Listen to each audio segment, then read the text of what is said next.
My name is Julia Rowe Williams, and the activity we're going to do today is based around the idea of neurographic art.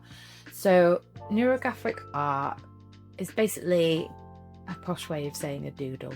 So the kind of thing that you do if you're on the phone and you've got a pad next to you and you just do lots of repetitive marks and it just feels really relaxing. So I've got a selection of pens and crayons.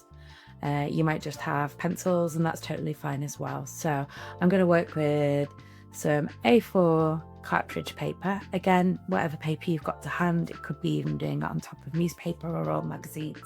I think the idea with the colour as well is to maybe think about colours that suit the mood you're in.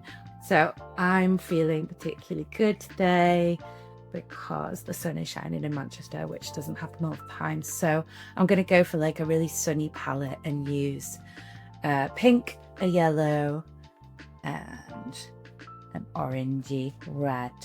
What we're going to do is find some objects that you've got around the house. So I just picked up a roll of sellotape and a little paper cup. And we're going to start by laying those shapes on the paper and drawing around them with the pens that you selected. So I'm going to do the outlines in a black pen, and then I'm going to connect these shapes together, and they might overlap. There's no rules to it, and the idea is to just find ways to loosen all of your worries by having a nice play and a doodle. Okay. Also, the shapes don't have to be round. These just happen to be the things that I had lying around. So I've got my shapes on the paper. And what I'm going to do now is add lines and join all of the shapes together. There's no right or wrong. But what you're aiming to do is join all of the shapes on the paper.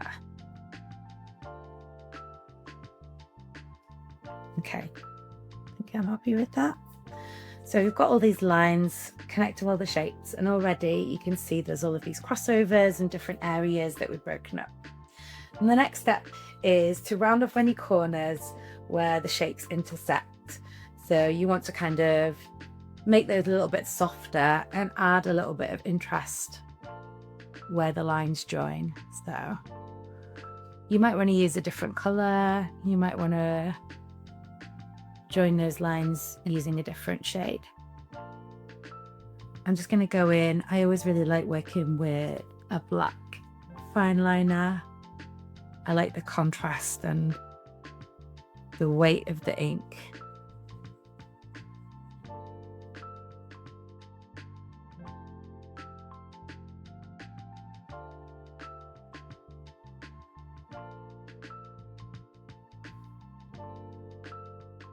So already you're building up this kind of really abstract pattern.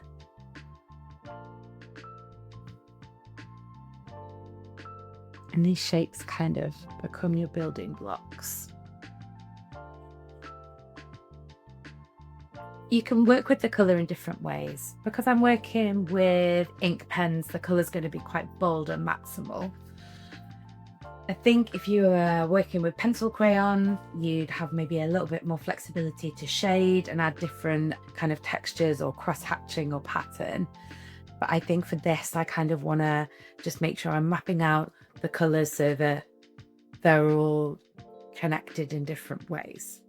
So I'm going to go in. I've got these really lovely pens that have got quite a thick nib on them, which means that I can kind of fill and colour drench areas quite easily.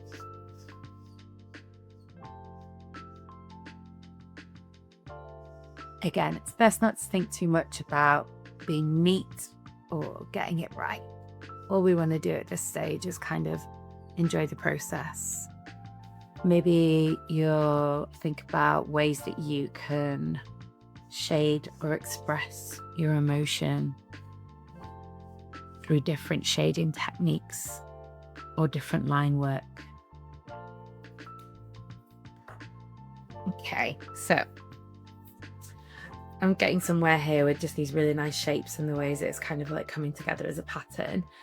kind of continue doing this. And also you might want to go back in and fill in some of the lines a little bit more, change some of the shapes, think about how you want the final piece to look. It's nice, it might just keep evolving as you're drawing. For me, I kind of realize I've got some bits here where I'd like to kind of thicken out the lines, make it look a bit smoother. And once you've kind of had a play around with this technique, you might want to go back and find some shapes that you've got lying around the house, or change the colorways, change the material that you're using to draw with, and see what different effects you can get. It's nice also just to stop, kind of look at it as a whole, think about where you want to balance it. I think for me, having time away from screens, I can instantly feel my brain unwinding. And I think it's really important, and we all forget to use our hands to create. So anything that can promote that kind of peace and well-being, it's really nice to embrace that. So this might be a final piece of art. You might want to make lots of these, and they might inform or be part of a future artwork.